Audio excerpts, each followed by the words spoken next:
Parmi les livres abordant le thème du yoga intégral, il y en a certains de Sri Aurobindo qui sont absolument indispensables. Notamment une série de 6 ouvrages qui vont t'apporter absolument toutes les réponses à toutes les questions que tu peux te poser tout au long de ta sadhana du yoga intégral. Ces livres, ce sont les Lettres sur le yoga de Sri Aurobindo.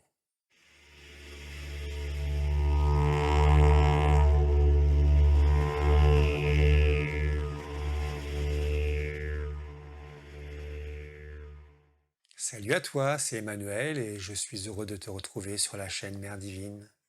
Aujourd'hui, je vais te parler d'un livre que j'ai déjà mentionné plus d'une fois dans mes vidéos. Un livre absolument indispensable, un livre qui va t'aider de manière incroyable tout au long de ta sadhana. Ce livre, c'est Les Lettres sur le yoga de Sri Aurobindo. En fait, c'est pas un livre, ce sont 6 tomes. 6 tomes qui vont aborder absolument tous les sujets du yoga intégral. Comme toujours, il est important de remettre les choses dans leur contexte historique.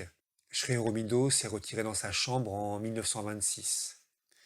Il a laissé la direction de l'ashram à la mère. C'est elle qui s'occupe de l'ashram, c'est elle qui s'occupe des disciples, de les conseiller, de les guider. Mais ce n'est pas pour autant qu'il a laissé tomber ses disciples.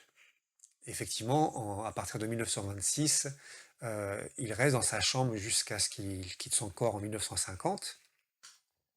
Et il poursuit une sadhana vraiment très, très intensive, puisque l'objectif est de faire descendre le supramental dans la matière.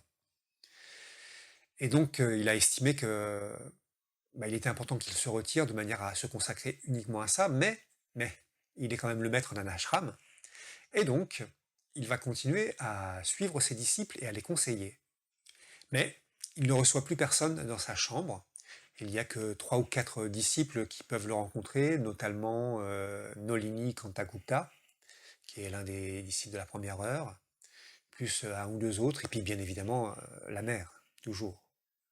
Et les disciples le verront 3 fois par an pour le darshan. Le darshan, en fait, c'est une cérémonie, une sorte de puja, de cérémonie où le maître bénit les disciples, ou en tout cas il les regarde. Et là-bas en Inde, quand on veut voir un maître, ne serait-ce que le regarder dans les yeux, c'est un immense présent, un immense cadeau. Donc 3 fois par an, Sri Aurobindo et Mère font un darshan et tous les disciples passent devant eux. Et donc, ils ne voient plus personne. Et aucun disciple n'a accès au maître. En tout cas, pas directement.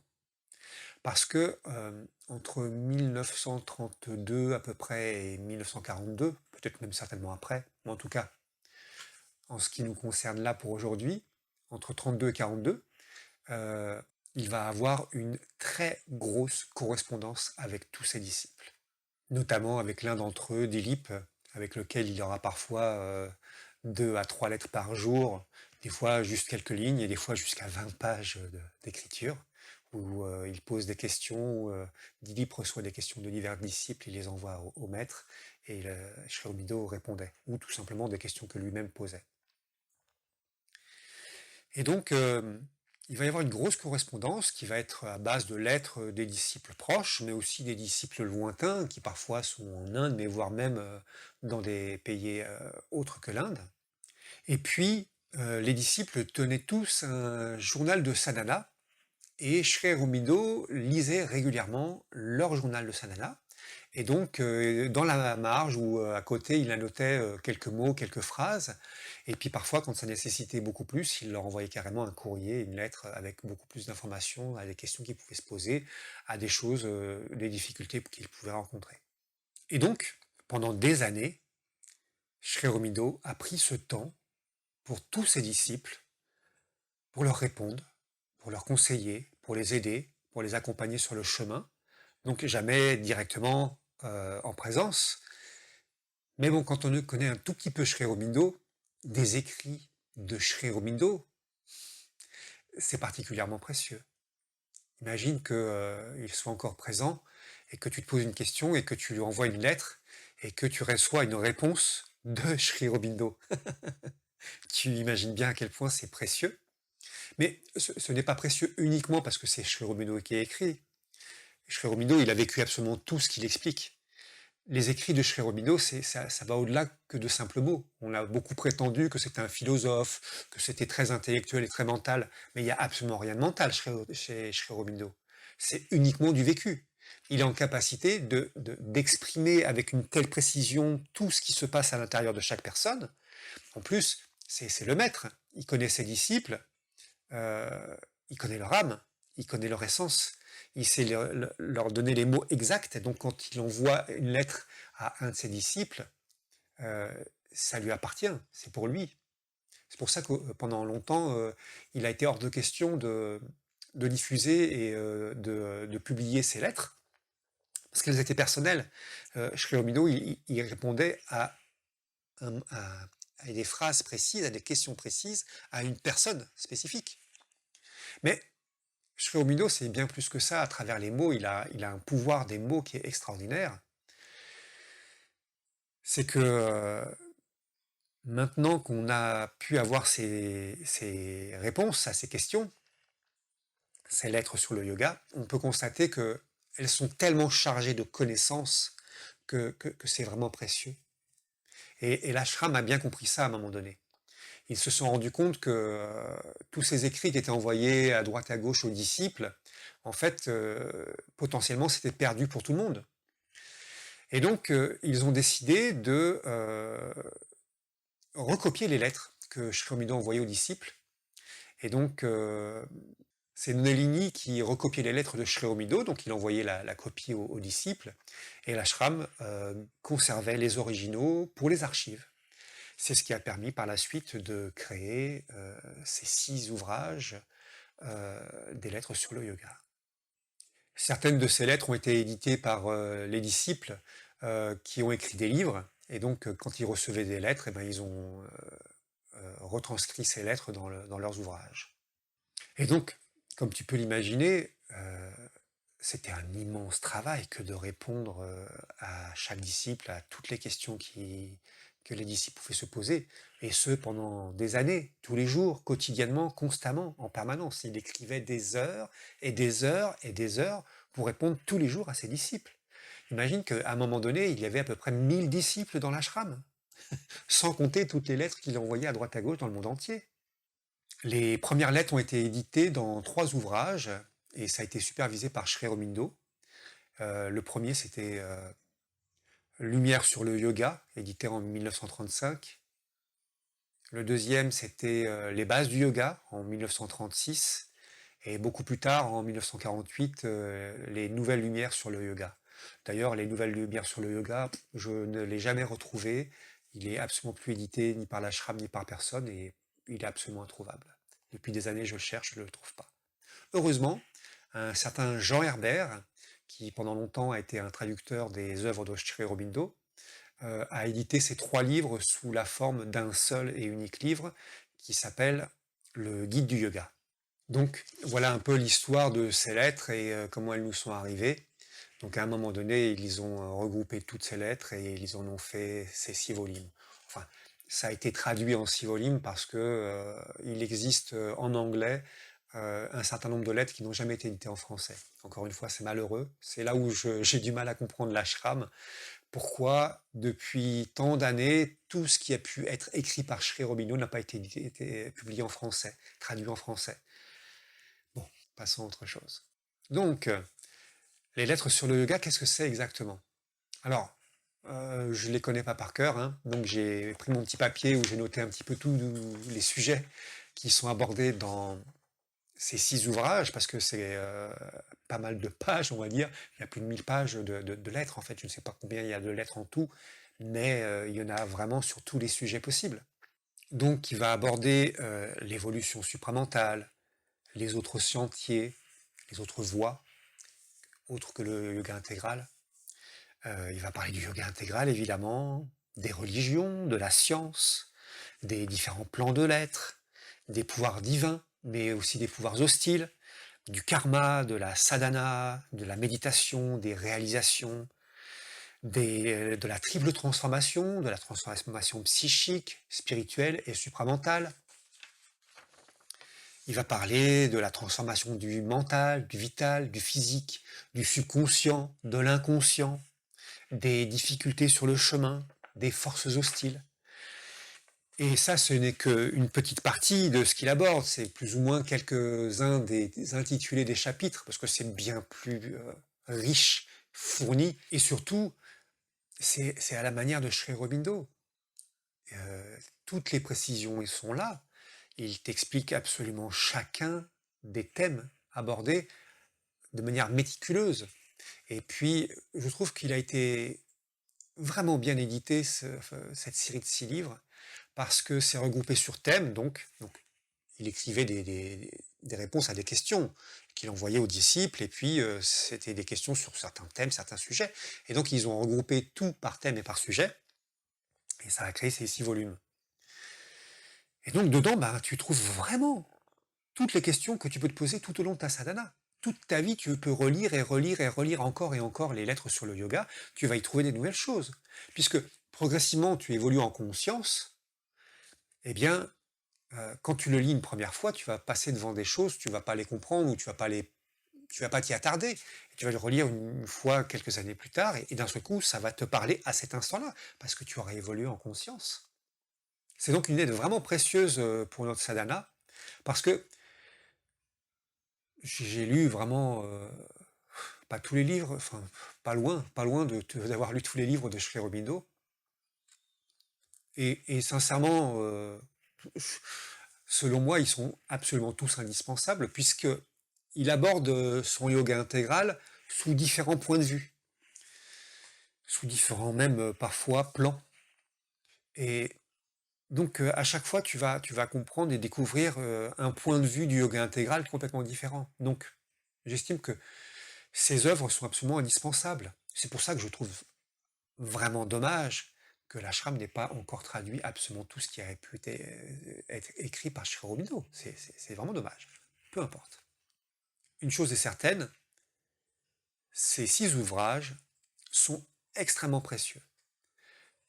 Je me rends compte avec le temps, j'ai lu ce livre-là, moi, quand j'étais au tout début de ma sadhana, j'avais lu beaucoup de Satprem, un tout petit peu mer.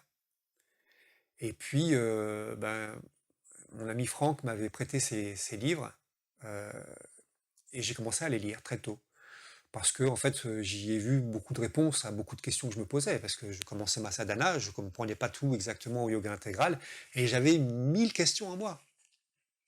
Alors j'ai commencé le premier ouvrage qui est un petit peu particulier, parce que quand tu ne connais rien du tout à l'hindouisme, et à la culture indienne, et à la religion indienne, et aux diverses voies spirituelles indiennes, le premier livre n'est pas évident.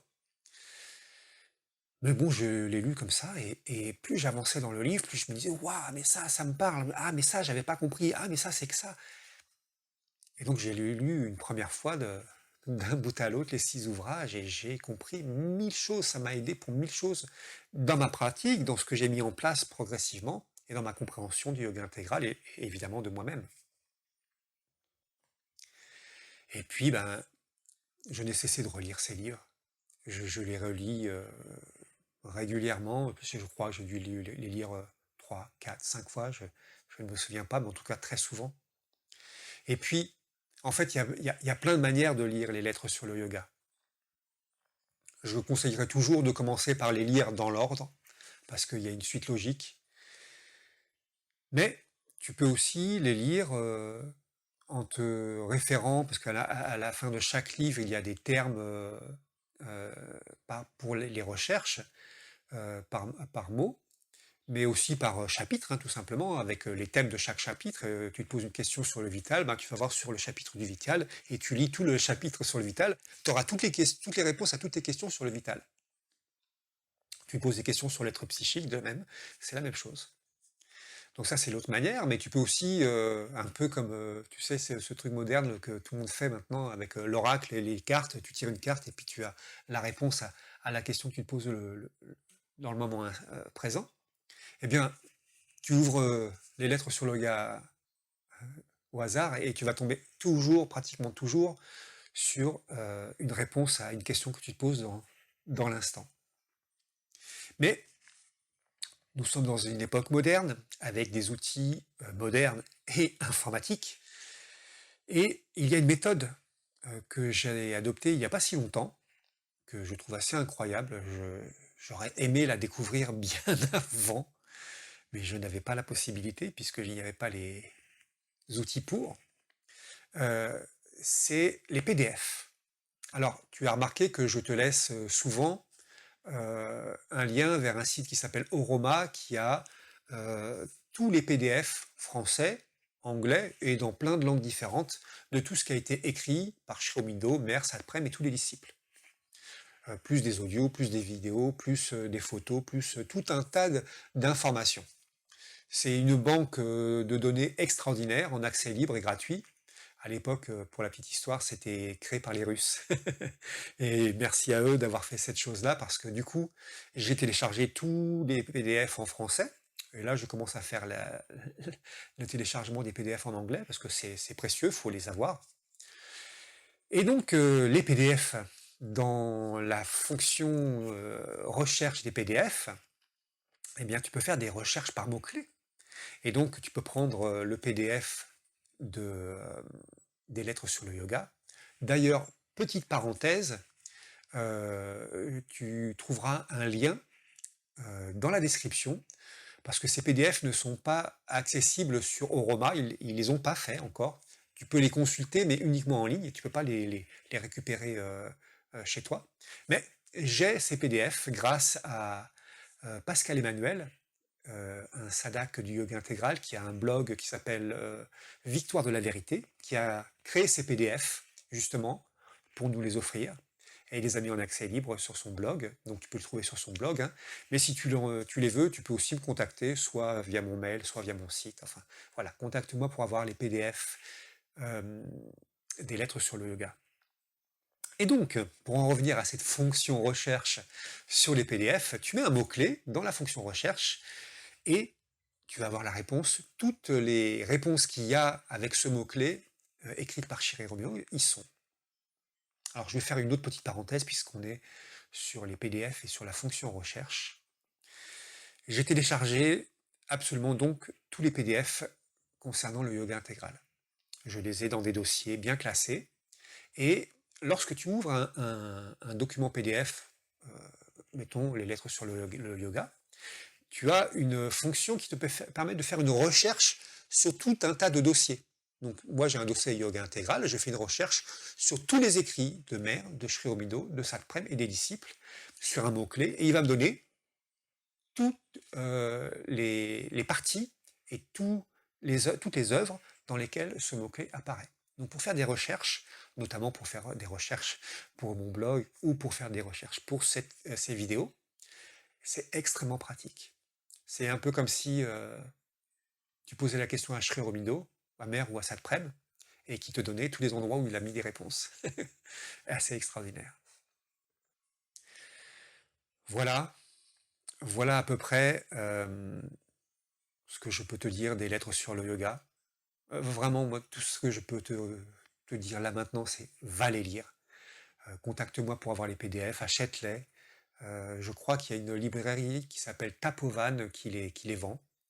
On peut les trouver aussi d'occasion sur Internet. Je crois qu'ils ont... Alors, ils sont édités par l'Ashram, évidemment, mais je crois que tu peux trouver les lettres sur le yoga chez Bûcher-Chastel aussi. Enfin, voilà.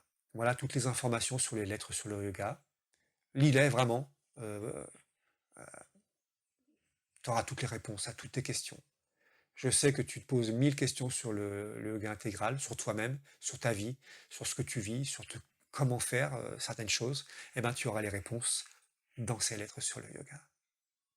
Et crois-moi, tu vas les lire, les relire et les re-relire plusieurs fois tout au long de ton chemin, tout au long de ta sadhana du yoga intégral. Ils vont t'apporter 1000 fois de l'aide, 1000 fois des compréhensions, 1000 fois des prises de conscience. Et merci vraiment à Sri Aurobindo d'avoir pris tout ce temps pour chacun de ses disciples, parce que à présent, eh bien, ces lettres nous parlent, ces lettres nous répondent, et ces lettres nous font avancer sur notre sadhana du yoga intégral. Je te dis à très bientôt.